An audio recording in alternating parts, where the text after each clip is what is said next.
I'm so tired, yes, so weary, but I must, go along. Abre comigo, amado irmão, no Evangelho de João. Quando a gente fala assim, isso para você que está começando na caminhada com Cristo, quando a gente fala assim, abra no Evangelho de João, é porque João tem as suas epístolas, suas cartas, carta 1, 2 e 3. Então se eu falo João, aí você fica, João o quê? O que é o João? Então é o João Evangelho. Mateus, Marcos, Lucas, João. Evangelho de João. Ok? Aí devagarinho você vai aprendendo a conhecer melhor a Bíblia. E essa dica é só para te ajudar um pouquinho, entender um pouquinho do livro. Então lá no Evangelho de João, no capítulo 15, e aí eu quero ler primeiramente o versículo 16, mas nós já vamos voltar depois. Diz assim a palavra do Senhor.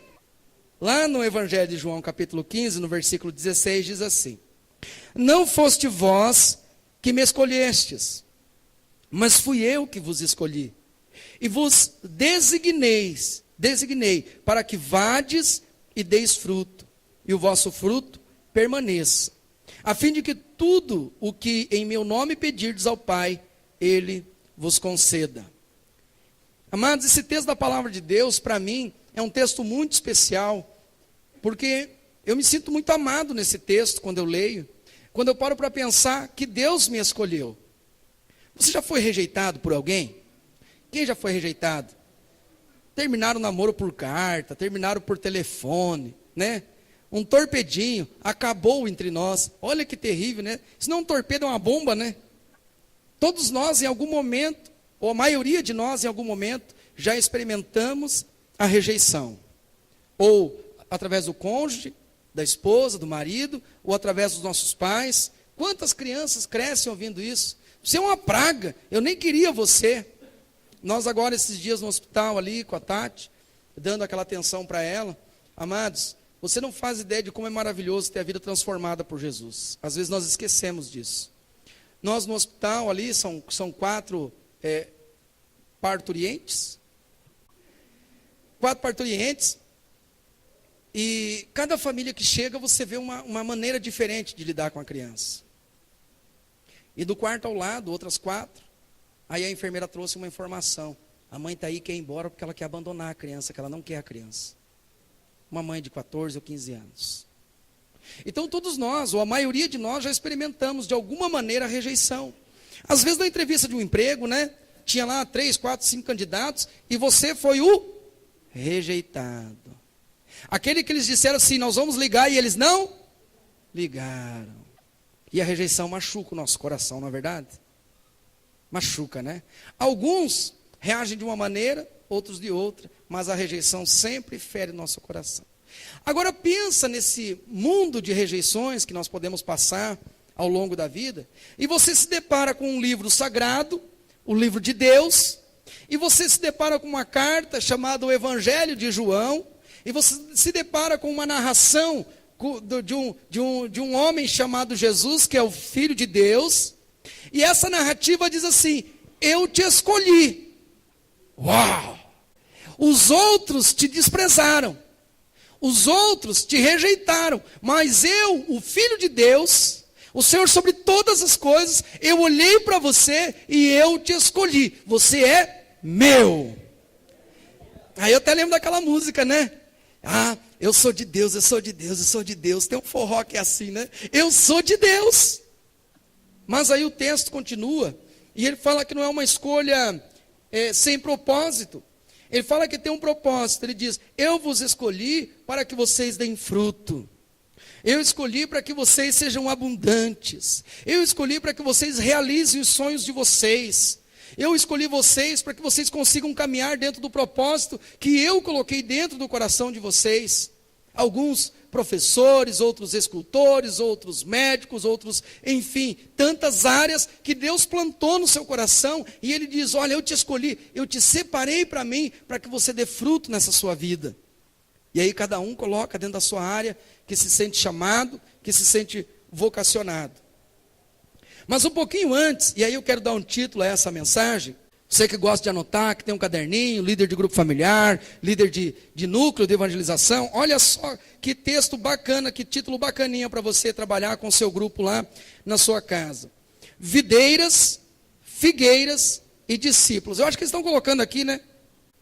Videiras, figueiras e discípulos. E eu quero conversar um pouquinho com você sobre a maneira como Deus lida com essas duas plantas, mais esse grupo, discípulos, que na verdade as três expressam a mesma natureza.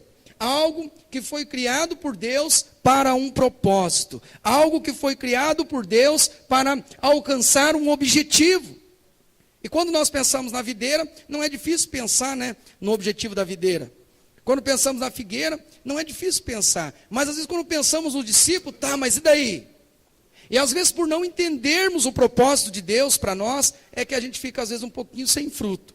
Um pouquinho antes, no Evangelho de João ainda, no capítulo 15, no versículo 1 e 2, tem um texto aqui, ó, que pode nos ajudar a entender um pouquinho a maneira de Deus lidar com as coisas.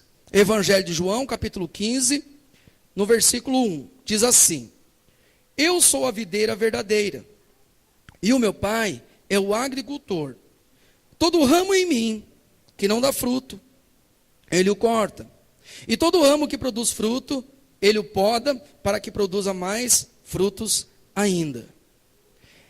Esse texto, ele está inserido na vida de Jesus num momento tão especial.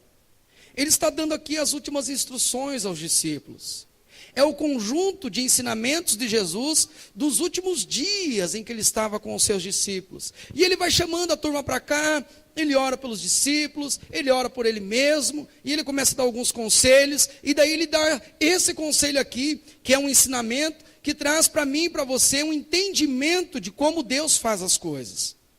O texto diz: olha, o meu pai, eu sou a verdadeira videira, e o meu pai é o agricultor. Ele coloca alguns personagens, coloca algumas funções. E ele diz como o pai trabalha. Diga para a pessoa que está ao seu lado: como o pai trabalha. Algumas vezes as pessoas falam: eu não concordo com o que o pastor fez. Eu não concordo com o que o fulano fez, com o que o meu líder de grupo familiar fez. Né? Aqui não acontece isso, né? Só nas outras igrejas, né? Mas a verdade, irmãos, é que nós temos que conhecer como Deus faz. Entendendo como Deus faz, aí nós podemos discordar ou não, correto? Porque importa para nós, não é o que eu acho, o que eu penso, importa para nós como Deus acha, como Deus pensa, como Deus vê a coisa. E Jesus começa com essa introdução desse trecho, dizer para os seus discípulos: olha, existe uma videira verdadeira, essa sou eu. E o meu pai, ele é um agricultor, é ele que cuida dessa videira. E aí ele diz como o pai cuida, ele fala: olha, todo ramo que está em mim, que está enxertado em mim, mas não dá fruto, o pai corta. Diga assim: o pai corta. E ele continua: mas todo ramo que produz, que dá fruto, ele também corta, ele poda, né? Então nós temos a palavra corta duas vezes nesse trecho. Deus corta e Deus corta. A diferença é que num dos cortes, o propósito não é o dos mais felizes. Ele corta para tirar da videira. Ele corta para afastar da videira, porque está ali só sugando vida, só absorvendo vida, e não está produzindo vida. Então Deus vem e Deus corta. Amados, eu não sei você, mas eu me converti já há 20 anos atrás. O que eu já vi de gente chegar e sumir, e não é sumir aqui da igreja local, é sumir do reino. Não é porque se sai da igreja e vai para outra igreja, Deus abençoe, né? E que Deus dê força para o pastor de lá, né? Mas quantas pessoas que ao longo desses 20 anos abraçaram a fé, e aleluia, e glória a Deus, e dali um ano, dali um ano e meio, dali 2 anos, não virou em nada aquilo. Quem já conheceu alguém assim? Agora é mais difícil. Quem é alguém assim? Está amarrado. Então esse é o primeiro corte que Deus faz. É um dos cortes que Deus faz, quando ele vê que aquilo não está dando resultado. O segundo é quando ele vê que tem resultado. E ele pensa: puxa, se eu der uma paradinha, se eu der uma melhoradinha, vai dar mais fruto ainda. Mas então quando Deus vê que aquela videira está dando fruto, ele vai dando umas podadinhas. É assim que ele lida com a videira. A primeira planta dessa noite. Primeiro, colocou lá, Johnny, para mim, o primeiro ponto lá, o trato de Deus com a videira, ele corta ou poda. Corta, isso aqui é importante, deixa eu falar para você. O que é o corte? Ele corta para tirar aquilo que rouba a vida da videira. Ele corta, o primeiro corte, ele tira. Diga assim, no primeiro corte, ele tira. No segundo corte, que é o corte da poda, ele tira somente o que faz mal. Diga assim, somente o que faz mal. São dois propósitos diferentes. Um é para que dê mais fruto, o outro é que pare de roubar a vida. A segunda planta, a figueira, a maneira como Deus trata com a figueira, dá uma olhada comigo, ali em Lucas, no Evangelho de Lucas, capítulo 13, nós temos um outro exemplo. Primeiro ponto, a videira. O trato de Deus com a videira. Segundo ponto, o trato de Deus com a figueira. Lucas, capítulo 13, o versículo 6. Então Jesus proferiu esta parábola. Para quem está chegando, parábola significa uma história contada para exemplo. Não significa que aquela história é uma história real, ok? Mas é uma história que expressa uma verdade, ok? Amém? Parábola é isso. É uma metáfora, né? É aquilo que é usado para comparar, para dar um exemplo de uma verdade. Olha só. Então Jesus proferiu esta parábola. Certo homem tinha uma figueira plantada na sua vinha. E indo procurar nela fruto, não achou. Pelo que disse ao que cuidava da vinha: há 3 anos venho procurar fruto nesta figueira, e não acho. Corta-a, porque ocupa ainda a terra inutilmente? Corta-a, porque ainda ocupa a terra inutilmente? Ele, porém, respondeu ao seu senhor: deixa este ano, até que eu escave e adube. Se der fruto, ficará, se não, depois mandarás cortar. Na minha tradução aqui diz adubo. Alguém tem aí a tradução que diz assim: deixa que eu cave e ponha esterco? Tem? Tem, né? Então, uma outra versão diz isso. O senhor daquela fazenda, daquele sítio, né, o dono daquela plantação de vinha, ele tinha então no meio daquela vinha lá uma figueira. E ele diz assim: olha, há 3 anos eu tenho vindo aqui, e todo ano eu penso, hoje eu vou comer um figuinho. Quem já comeu figo? É gostoso, não é? Figo em conserva, é bom, não é? Claro que é, ô coisa boa, né? Aquela geleia, aquela coisa, passar aquela caldinha gostosa num pão, assim, é coisa boa, né? Deu fome já, né? Olha só. E talvez esse senhor plantou essa figueira com esse intuito, de pegar lá uns figos, fazer uma compota, como diz os mais antigos, né?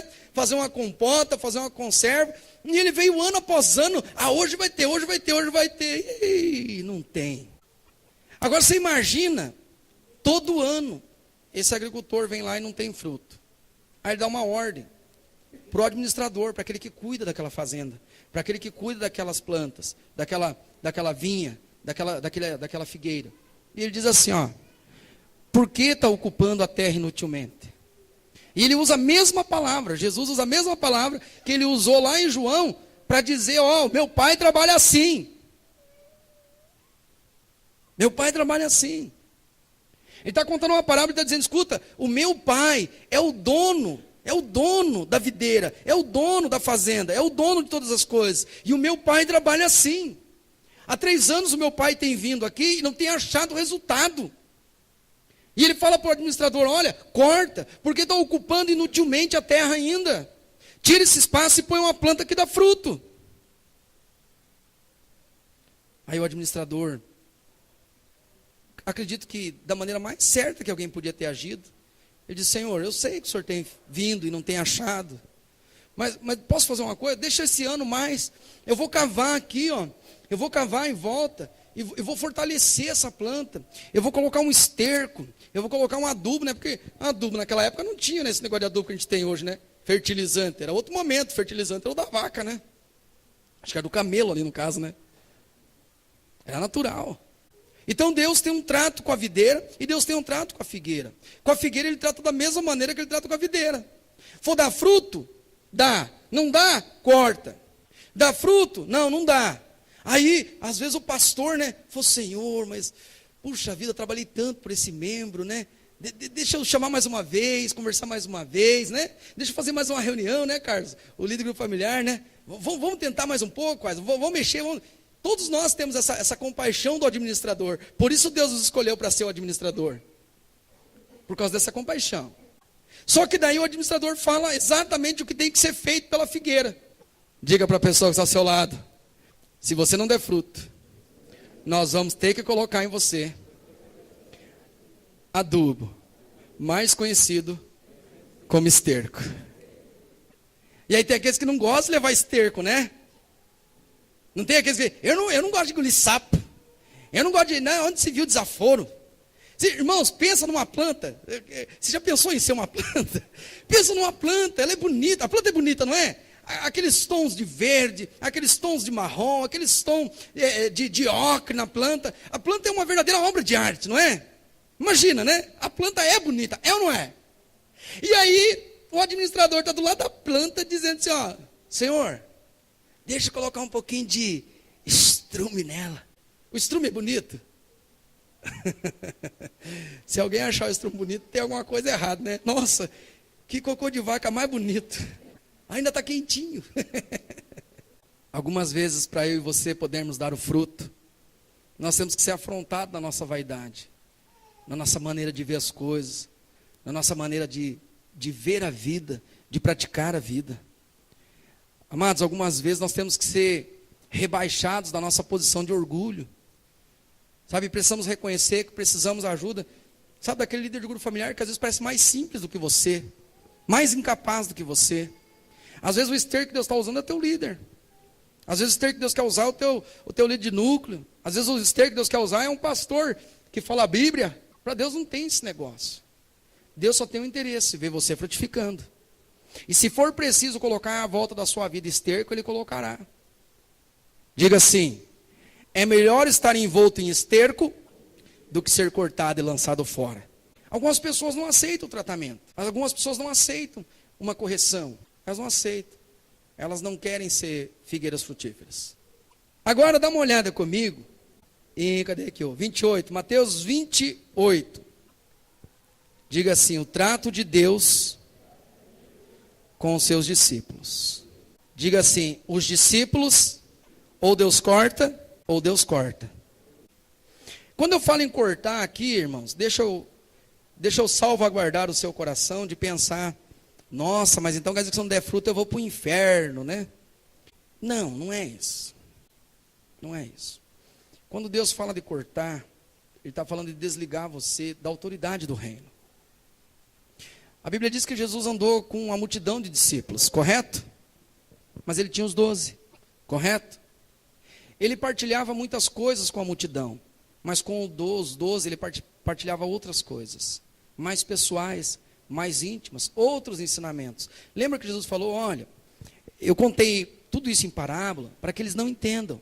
Mas para vocês eu vou explicar certinho como é que a parábola funciona. Lembra disso? E ainda além dos 12, de vez em quando Jesus se reunia só com 3, correto? E ali ele partilhava outras coisas ainda, com aquele grupo de 3. Sabe o que significa ser cortado do reino? É não fazer parte da intimidade do Senhor. Amados, tem coisas que Deus não partilha comigo e com você. Ele só partilha com pessoas que têm maior intimidade com Ele. Porque os que têm menos intimidade não vão entender. Ele vai ouvir aquilo que Deus está falando e vai trocar por nada. Aquilo não tem valor. E a palavra de Deus diz exatamente isso. Para não dar aos cães as coisas santas. A palavra de Deus não diz isso? Então, quando eu estiver falando cortar aqui, não quero que você fique medindo ir para o inferno, tá? Não fica com isso. Porque o medo não produz nada bom. O medo, ele deve ser lançado fora pelo amor que vem de Deus. Não precisa ter medo não, tá? Não precisa ter medo não. Diga assim, eu fui escolhido para a salvação. Amém? Só que dentro desse contexto de reino de Deus, há aqueles que se tornam mais fiéis, mais próximos, mais chegados. E a Bíblia diz que a sabedoria de Deus e o conhecimento de Deus é para aqueles que o temem, é para aqueles que o buscam de madrugada ou apressadamente buscam o Senhor. E é disso que nós estamos falando. Aí o trato de Deus com os discípulos. Diga assim, ou Deus corta, ou Deus corta. Qual é a pessoa que Deus corta segundo o modelo do cortar e lançar fora? Aquela pessoa que não respeita a autoridade, aquela pessoa que considera a palavra por nada, aquela pessoa que considera o seu batismo algo sem valor, aquela pessoa que considera o batismo com o Espírito Santo apenas um frenesi, aquela pessoa que não dá valor às coisas do reino de Deus, não pode frutificar pelo reino de Deus. Diga assim comigo, as pessoas que não valorizam o reino de Deus não podem dar fruto pelo reino de Deus. É simples assim. Como que eu vou frutificar para o reino se eu desvalorizo os ensinamentos, os princípios, as verdades do reino?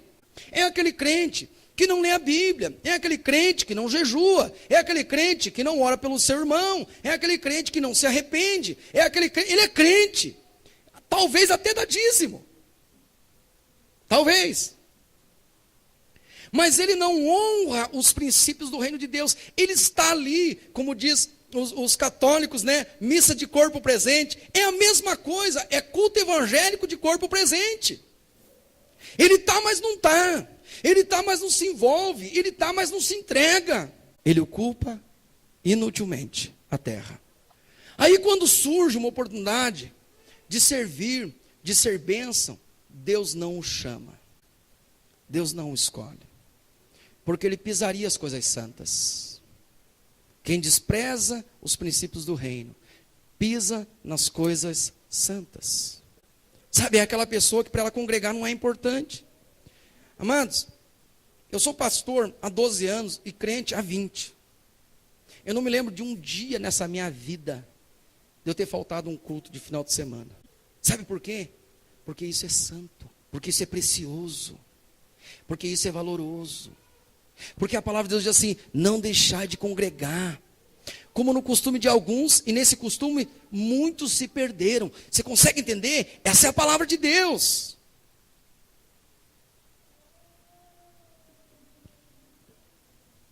A palavra de Deus diz, orando e jejuando. A palavra de Deus diz assim, louvando com salmos, com cânticos espirituais, intercedendo sempre por todos. Esses são os ensinamentos da palavra de Deus para o reino. O reino de Deus, que foi instalado no meu e no seu coração, mas que ainda tenho o livre-arbítrio de honrá-lo ou não. O primeiro corte é o corte da autoridade. Nunca vou ser chamado, nunca vou ser o escolhido para estar entre aqueles que trabalham, aqueles que servem, aqueles que lideram, aqueles que se submetem à autoridade para ter autoridade. Amado, pensa comigo. Quanto tempo você está caminhando com Jesus? Há quanto tempo? Eu me lembro uma vez nós colocamos um líder meio novatão assim de igreja. Aí a pessoa ficou chateada, onde se viu, ele chegou agora e já é líder. Mas se ele chegou agora e ele está se empenhando, se ele chegou agora e ele está honrando, é ele que tem que ser posto. Judas seguiu Jesus por 3 anos e meio, e Pedro também. Então não é pelo tempo que se está com Jesus, mas é pela fidelidade no coração para com Jesus. Eu posso estar há 20 anos na igreja e continuar caminhando como um fariseu, ou continuar caminhando como alguém que não conhece a Deus. E aí você não entende, você nunca ouve a voz de Deus, você nunca sente o Espírito Santo te chamando, você nunca tem uma revelação pessoal da palavra de Deus. E você fala, eu queria tanto ouvir a Deus. Amado, talvez seja a hora de ser reenxertado, porque talvez você já tenha sido cortado. Você está me entendendo? O primeiro corte de Deus é para todos aqueles que não dão fruto. O primeiro corte é para todos aqueles que não dão fruto. Porque o segundo corte, ele tem uma prerrogativa. A prerrogativa é, todo aquele que dá fruto, ele corta, para que dê mais fruto ainda. O trato de Deus com os discípulos é se você está servindo a Deus, se você está buscando o reino de Deus em primeiro lugar, então eu vou te acrescentar todas as coisas que vocês necessitam. Eu vou acrescentar sobre a sua vida tudo o que você precisa. Esse é o trato de Deus. Aquele que deixou pai, mãe, casa, irmãos por causa de mim, ainda terá 100 vezes mais aqui e muitas vezes no porvir. Esse é o trato de Deus. Amados, Deus nos escolheu, mas Ele espera que nós os escolhamos. Que nós possamos escolher a Ele. Dizer, Deus, eu poderia ser o que eu quisesse ser, mas eu quero ser um discípulo. Deus, eu poderia fazer o que eu quisesse fazer, mas Deus, eu quero fazer a Tua vontade. Deus, eu poderia fazer qualquer coisa de qualquer maneira, Senhor, mas eu escolho viver o Teu querer para a minha vida. Aí Ele olha para mim, para você e fala assim, ó, então eu vou te cortar. Então eu vou cortar você. Só que é o segundo corte. Eu vou cortar você, sabe por quê? Porque você vai dar mais fruto ainda. Você vai ser mais abundante ainda. Porque à medida que você dá fruto, eu te corto. Te corto do quê? Das impurezas. Eu vou podar você daquela folhinha amarela. Daquele cachozinho que já está podre. Daquele figuinho que não vingou. Eu vou te cortar, eu vou cortar essas coisas. Porque eu quero que você dê mais fruto na próxima estação. Como Deus corta. Diga para a pessoa que está ao seu lado. Como Deus corta um discípulo. Ok? Eu estou no terceiro ponto. Falando de subpontos dentro do ponto. Deus nos corta pela palavra de Deus. Hebreus, se não me falha a memória, 4, versículo 12. Diz que a palavra de Deus é como uma espada. Amados, se você vai à igreja e não se sente violentado, não se sente cortado, não se sente machucado, alguma coisa está errada. Porque a palavra de Deus é uma espada. Como Deus corta o discípulo? Deus corta pela palavra. A palavra de Deus ela é uma espada e ela divide pensamentos e propósitos. O que é dividir pensamento e propósito? Ah, eu estava pensando isso. A palavra de Deus vem e fala assim, larga a mão de ser besta. Porque aquele que buscar a sua vida, esse perdê-la-á. Mas aquele que perder por causa de mim, esse achá-la-á. Sabe, eu estava pensando, me deu vontade, me veio ao coração. A palavra de Deus vem e fala assim, ó, enganoso é o coração mais do que todas as coisas, só um louco ouviria. Deus nos corta pela palavra. Deus nos ensina como nos relacionar com o nosso cônjuge. Deus nos ensina como nos relacionar com os nossos filhos. Deus nos ensina como relacionar nos negócios. A palavra nos ensina e ela nos corta. Ela vai ajustando o nosso caráter dúbio, o nosso caráter duvidoso, o nosso coração malandro, que vai para um lado e para o outro, sem estabilidade alguma. Deus vai tratando pela palavra e Ele vai cortando e vai tirando de nós pensamentos e propósitos que não são dele. Deus corta. Amados, não tem uma coisa que Deus mais corta a gente, que é nesse negócio de dízimo, né? Vamos falar a verdade, né? Quem já teve raiva do momento de dízimos, levanta a mão. Ah, só eu vou levantar a mão sozinho agora? Eu e o Beto. Só nós quatro, nós somos difíceis de lidar, hein? De novo dinheiro. Eu tenho um amigo meu, que ele foi para um culto de avivamento, e ia estar lá, eu acho que era o Mike Murdock. Mike Murdock é um pastor que fala muito sobre a área de prosperidade, né? Só que ele sempre alia a palavra que ele está pregando a uma oferta de fé. Batata. Esse meu amigo falou, eu fui para o culto, deixei a carteira no carro, para ele não me convencer a dar dinheiro para ele. Ele contando, né? Daí ele falou assim, daí o pastor começou a pregar, lá na metade da pregação, ele falou assim, eu trouxe um livro que é o meu melhor livro, começou a fazer propaganda do livro. Ele falou, hoje ele não vai tirar, ele vai vender. Ele pensando no coração dele, esse meu amigo é pastor. E depois o pastor terminou de fazer toda aquela propaganda do livro, ele falou, olha, eu sei que tem bastante gente aqui, mas eu trouxe algumas caixas. Eram mais de 2.000 pessoas que estavam no local. Ele falou, eu trouxe algumas caixas, eu acho que dá para dar um exemplar para cada um de vocês de presente. Aí esse meu amigo falou assim, aí caiu meu queixo no chão. Deus corta a cada um de nós pela palavra. Ah, mas eu não leio a palavra, então Deus corta pouco em você. Ah, mas eu não medito na palavra, então Deus corta pouco em você. Ah, mas se Deus quiser cortar mais, Ele que corta. Não. Se você quiser frutificar mais, se exponha mais à poda de Deus. Se exponha mais à poda de Deus que se dá pela palavra. A segunda maneira que Deus poda pelo Espírito Santo. Só que essa segunda poda, ela só acontece de forma eficiente se você passou pela primeira, a poda da palavra. Porque, irmãos, sabe a diferença entre a voz do Espírito Santo e a voz do seu coração? No ouvir não tem diferença nenhuma. A diferença que se dá é que a voz do Espírito Santo aponta para a palavra. A voz do seu coração aponta para a sua vontade.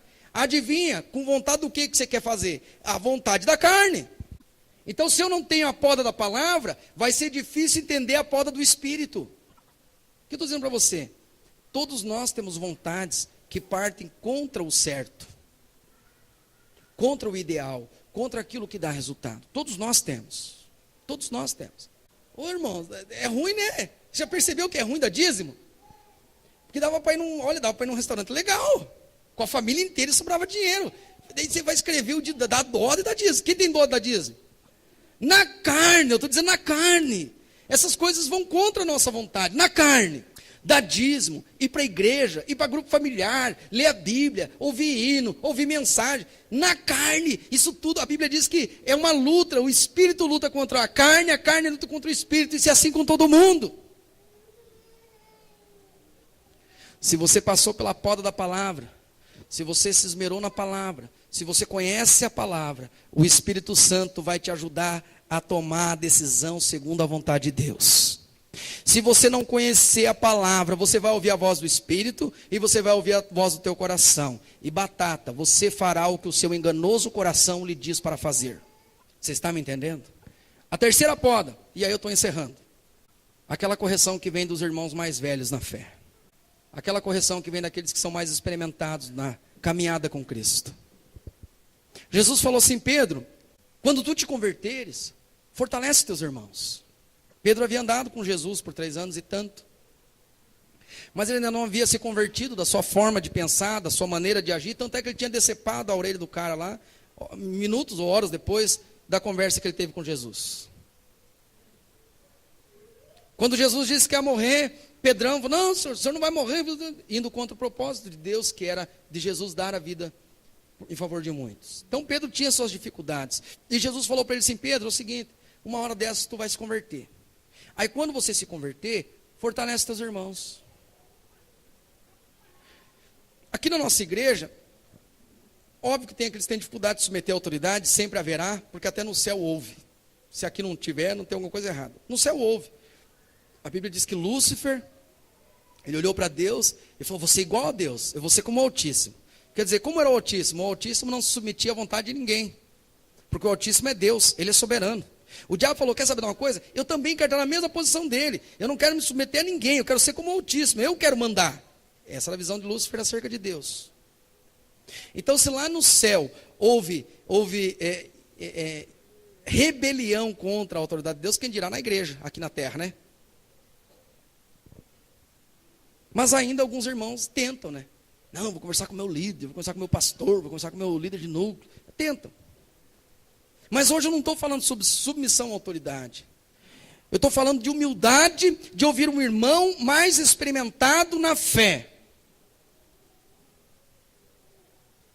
Eu estou falando de humildade, de olhar uma pessoa que faz algo bem, que faz algo com excelência e se amoldar, se submeter àquilo que ele faz, independente de ele ser o seu pastor ou não. De você ter humildade, de perguntar para a ciência, perguntar para o conhecimento, como é que se faz no teu trabalho melhor as coisas. Perguntar para a vida, como é que você pode ver uma vida mais feliz e abundante. É disso que eu estou falando. E pode ser que algumas perguntas dessas você vai fazer para Machado de Assis. Talvez você vai fazer essa pergunta para um médico importante, que tem um conhecimento elevado numa área que você sequer sonha. Talvez você vai chegar para um discípulo que está caminhando há mais tempo, que não é o teu pastor, mas é discípulo. Tiago, como é que é isso aqui? Olha a palavra de Deus aqui, como é que é isso? Aí quem que me discipulou? O Carlos me discipulou um pouquinho. Quem mais? Deixa eu ver aqui quem. O Cid, cadê o Cid? Fugiu? O Cid me discipulou um pouquinho. Irmãos que foram me influenciando acerca do jejum, acerca da oração, acerca do ir à igreja, acerca do dizimar e ofertar. Eu não tinha um líder que me dissesse: você precisa fazer assim, porque a palavra de Deus diz assim. Mas eles foram destilando essa palavra de Deus que eles já viviam, e eu fui sendo transformado por aquilo. Não eram meus pastores, eram discípulos mais maduros. O discípulo de Jesus, que não quer ser cortado para ser lançado fora, ele precisa passar pelo corte da palavra, pelo corte do Espírito, e pelo corte que os irmãos mais velhos na fé te dão. Mateus 28, no versículo 16, diz assim: os 11 discípulos partiram para a Galileia, mas não eram 12? Diga assim: um já foi cortado. Os 11 discípulos partiram para a Galileia, para o monte que Jesus lhes tinha indicado. Quando viram, o adoraram, mas alguns duvidaram. Chegando-se Jesus, falou-lhes, dizendo: é-me dado todo o poder no céu e na terra. Portanto, ide e fazei discípulos de todos os povos, batizando-os em nome do Pai, do Filho e do Espírito Santo, ensinando-os a obedecer todas as coisas que eu vos tenho mandado. E certamente que eu estou convosco. Quando você se torna um discípulo podado, Deus envia você a fazer novos discípulos. É o que na roça, o que na agricultura se chama-se uma planta de muda. Sabe o que é uma planta de muda? É uma planta que tem tanta saúde, que o agricultor ele tira de lá a muda para outras, ou tira dali semente para outras, porque é uma planta muito saudável. Sabe o que Deus quer fazer com você? Uma planta de mudas. Uma planta que está pronta para fazer outros discípulos, porque a saúde é em você, saúde espiritual, a comunhão entre você e Deus, a verdade entre você e Deus. Se você olhar para trás e você não vê discípulos, amado, ouça-me. Se você olha para trás da sua vida e não tem discípulos atrás de você, é porque ainda não há saúde. E você deve buscar saúde espiritual para fazer discípulos como Jesus pediu na sua palavra.